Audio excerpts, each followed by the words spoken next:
Okay. So confidence intervals for difference in proportions. So what is a proportion?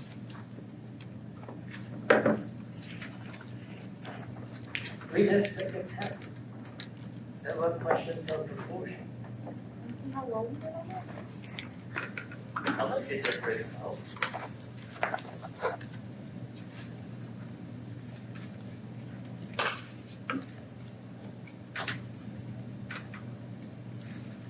I'll wait.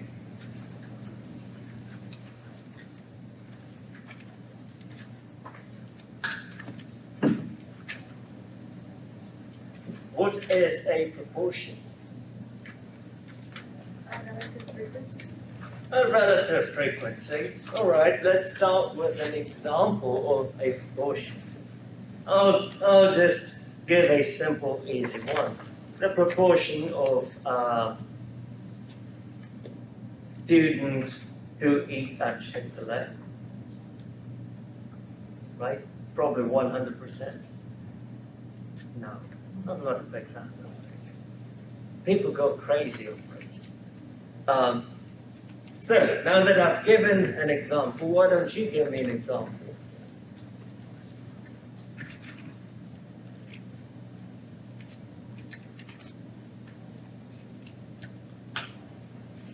Number of students who got more than 8 hours of sleep last night. Number of students or proportion of students? Okay, proportion of students who got 8 hours of sleep, you said? Okay, what else? Proportion of students who attend class in person. Proportion of students who attend class in person.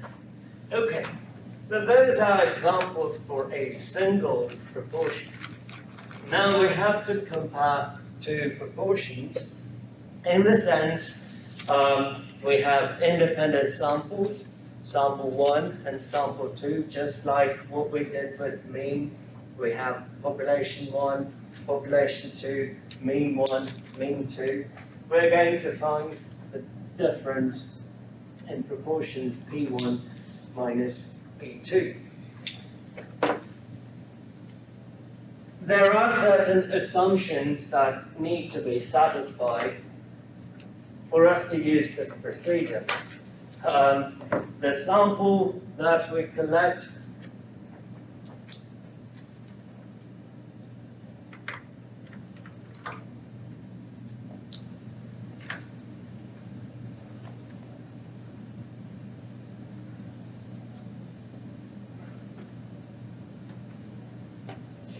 I should probably say.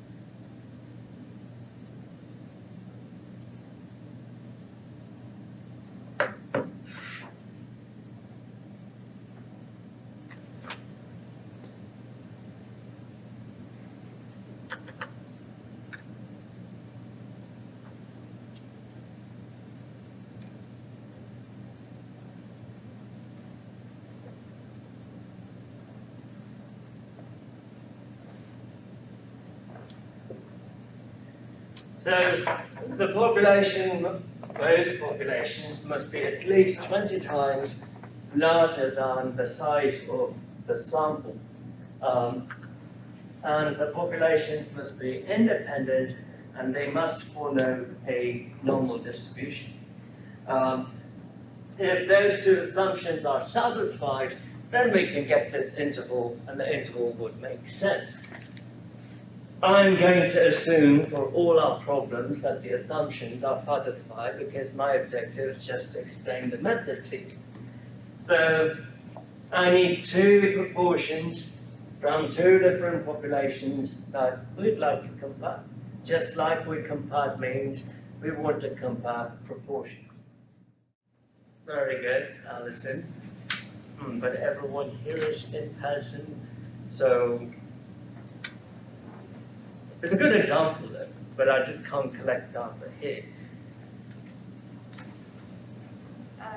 People that walk to campus or drive to The proportion of students who walk to campus and the proportion of students who drive to campus. Okay, we need two different samples. I'm going to assume independence, yes. Oh, wait, no, but this isn't gonna work, there's not enough, boys in the class. I was gonna say the proportion of males that are from out of state and the proportion of females that are from out of state. But we don't really have anything near even populations. So I can make independent populations. Let's say, how many of you are out of state? Or not from this area? Yeah. So the rest are from this area? Fort Myers? Now when I say this area, I mean Fort Myers, Naples, Port Charlotte, Cape Coral. What's that other place? I forget. North Pole. Lehigh Acres? Oh yeah, Lehigh Acres, Immokalee. Those places. They're all the same. Okay? This area. Good? Alright. So we are going to consider two populations.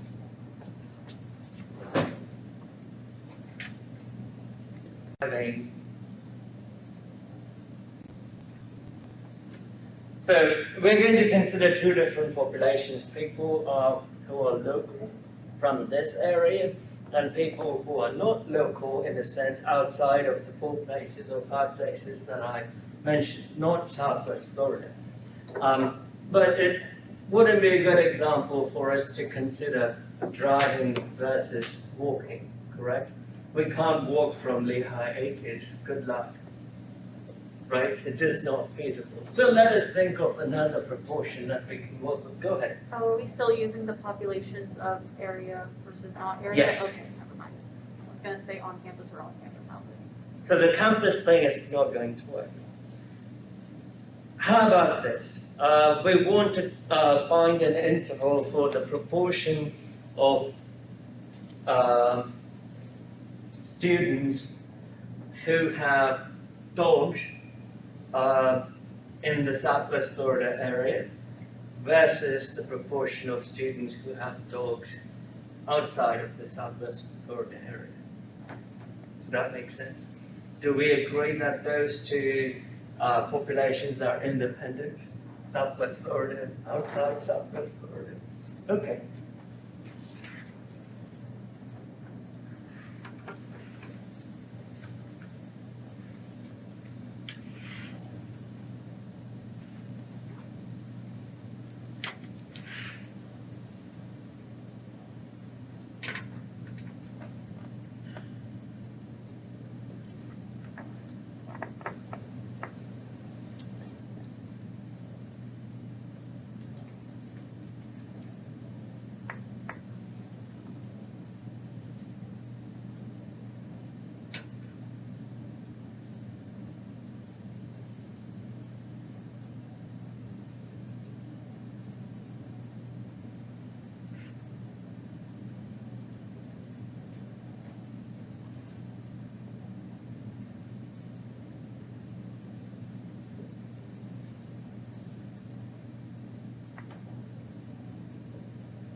We'll call Southwest Florida area as P1, outside of Southwest Florida as P2.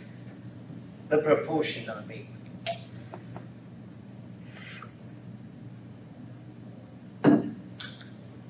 So we need a sample.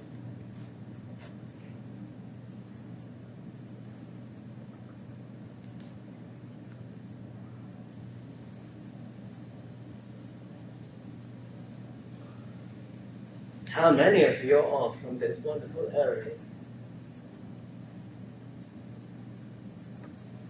2. There were more hands. So 1, 2, 3, 4, 5, 6. That's it. From this area? Yeah. All 5 that included. Oh, okay. Now clearly I'm violating an assumption, right?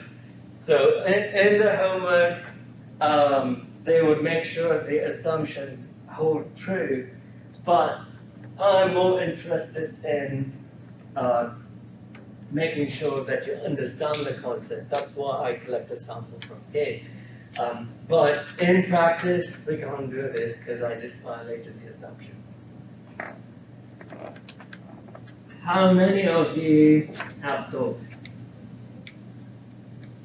1, 2, wait, Gina, you're not from Southwest Florida. No, I just heard dog. Okay, 1, 2, 3, 4, 5, 6. Did you raise your hand for Southwest Florida? So I have to arbitrarily make some people up. So I'll change that to 9. Or else it's not a fun example. So 6 and 9. Outside of Southwest Florida, when I say dogs, you can only have dogs or could have had dogs. 1, Gina, are you ready to start? Yeah. 1, 2, 3, 4, 5, 6, 7, 8, 9, 10, 11, 12, 13, 14, 15.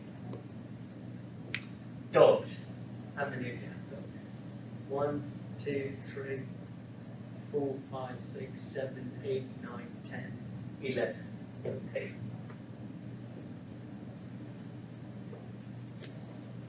What is the proportion here? P1 hat, which is an estimator for the proportion. What would that value be?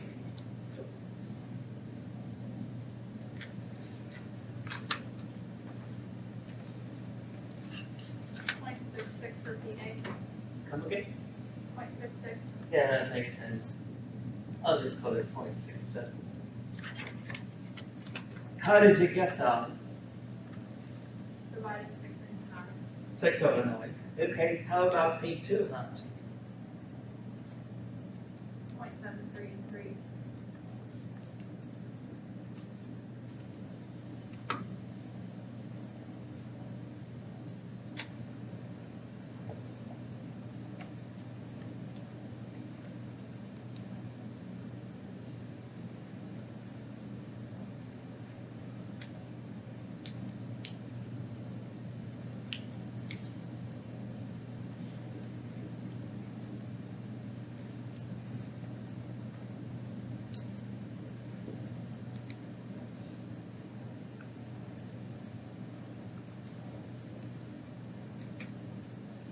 The difference in proportions would be 0.67 minus 0.7333. We'll just call it 0.73 to keep things simple. So 0.67 minus 0.73 would be negative 0.06. Good. So the difference in proportions is negative 0.06. How do we find an interval?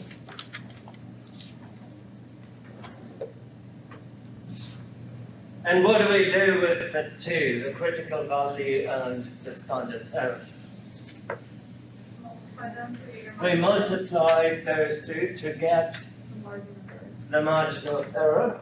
So first step is to find the margin of error, which is E. And E is the product of the critical value and the standard error.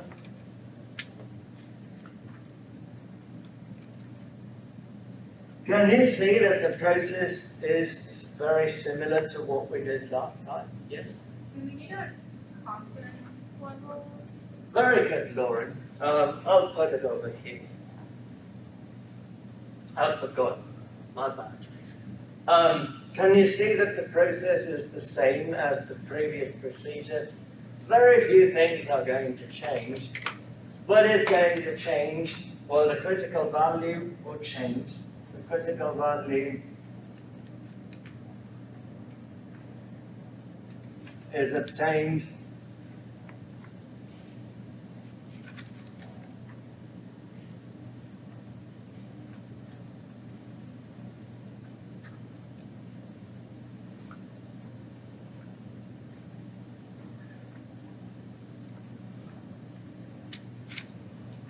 using a standard normal distribution, which is with mean 0 and standard deviation 1.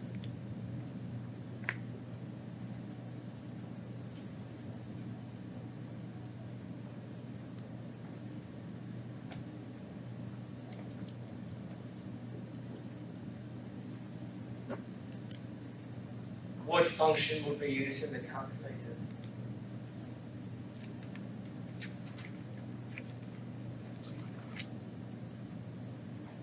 Normal CDF? Normal CTF, we're trying to find the critical value. Inverse. Inverse D, Inverse norm. inverse norm. We'll just go through the entire alphabet. Inverse A, inverse B, inverse.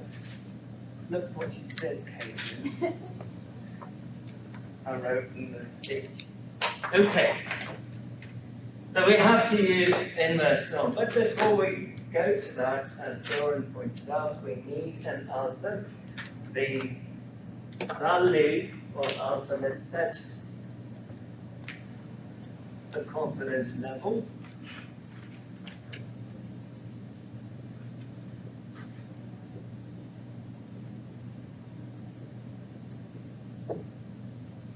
Let's do 0.1. Oh, sorry, 90%, which would imply alpha is 0.1. So 90% confidence, which would give us alpha, which is 10%, and 10% is simply 0.1. So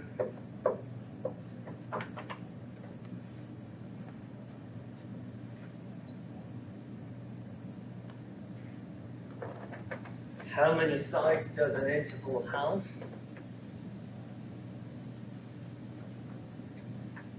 2.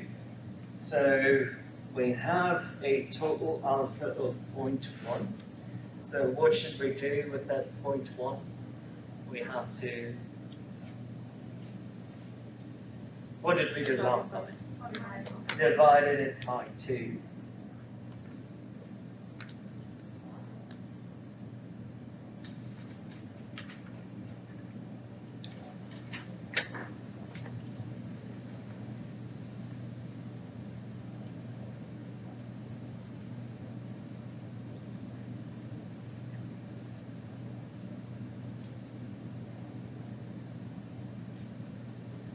That is the notation, so z sub alpha over 2, 0, z sub 1 minus alpha over 2. So we will have z sub alpha is 0.1. If I divide 0.1 by 2, I will get 0.05. 1 minus 0.05 is 0.95.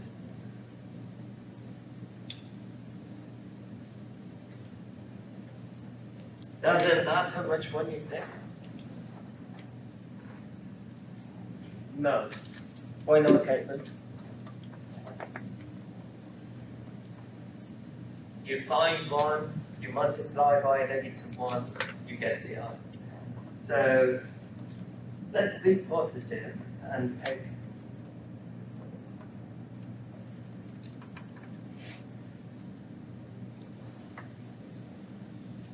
positive side, inverse norm, 0.95, 0, and 1. So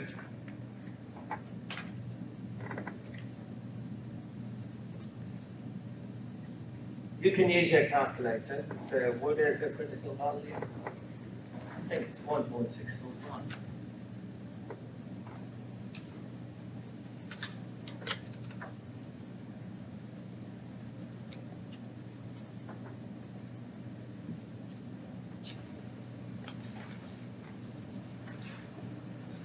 Gina? I got 1.64. Okay.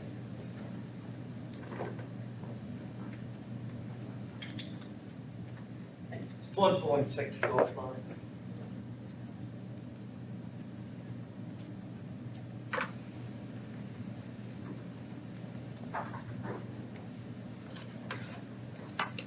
Just like we have a giant formula for Welch's degrees of freedom, we have another formula for standard error, which might seem quite complicated, but it actually is not.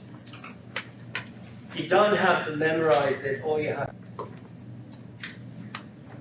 So, standard error is the square root.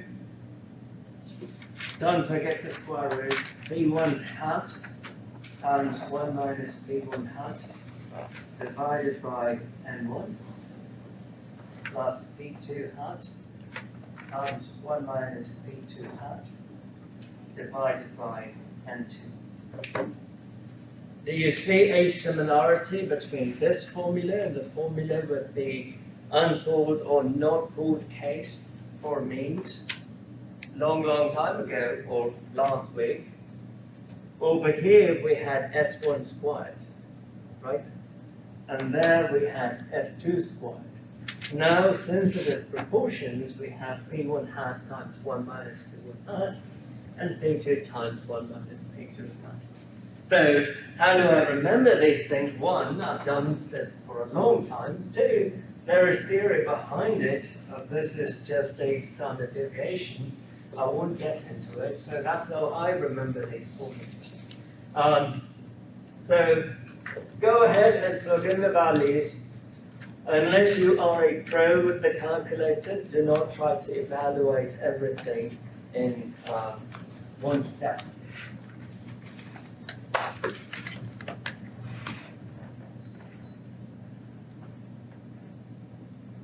So 0.67 multiplied by 1 minus 0.67, which is 0.33, divided by 6.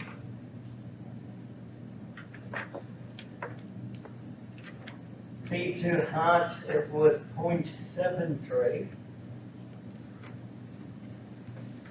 multiplied by 1 minus 0.73, which is 0.27. Divided by N2, which is 15. Yes? N1 is 9. Whoa, 9, thank you. So when we plug it in, what do we get?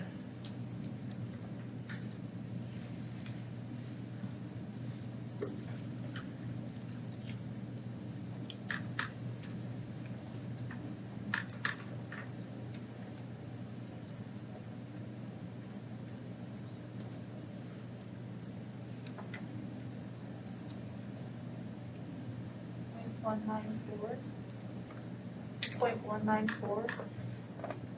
The entire thing? Did you take the square root? Okay, Caitlin says 0.194.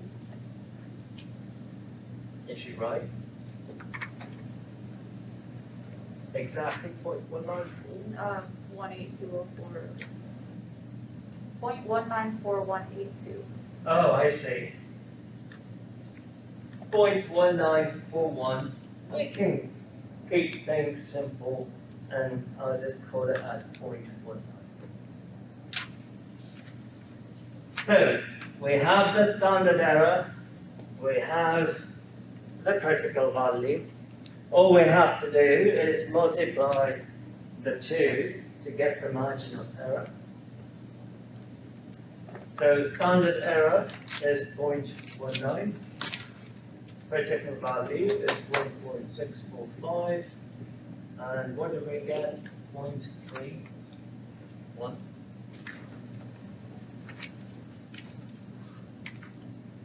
.3125. 3125? Yeah. 312.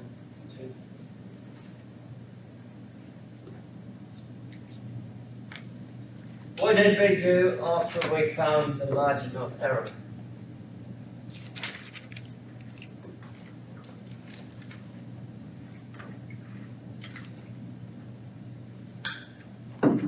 set up the interval.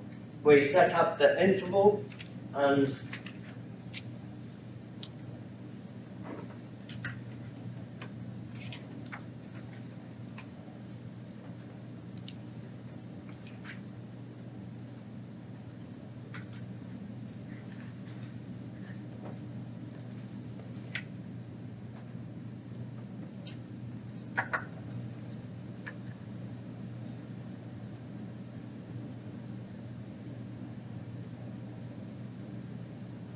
so we're trying to find a confidence interval for P1 minus P2. So we have P1 hat minus P2 hat plus E, that would be the upper bound. P1 hat minus P2 hat minus E, that would be the lower bound.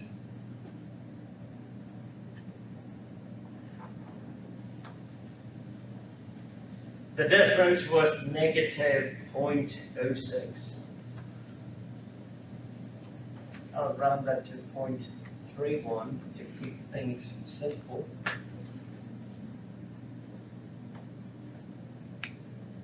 The very first step, that's the that's where we started. P1 hat minus P2 hat was negative 0.06 plus 0.31.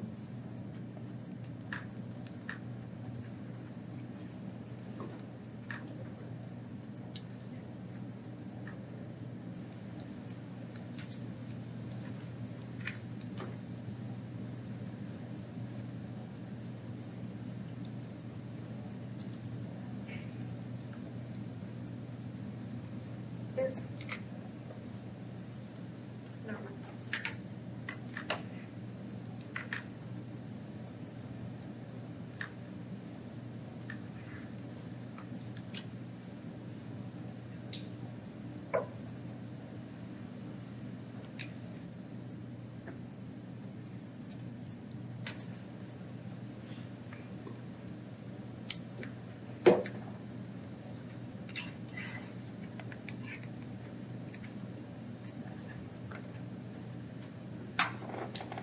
So the difference in proportions would lie 90% of the time between negative 0.37 and 0.25. Based on what we talked about last week, do you think that statistically the proportion of students who have dogs in the Southwest Florida area could be or would be the same as those students from outside this area? Is it feasible? Yes. Why? Because zero falls in this interval. Very good.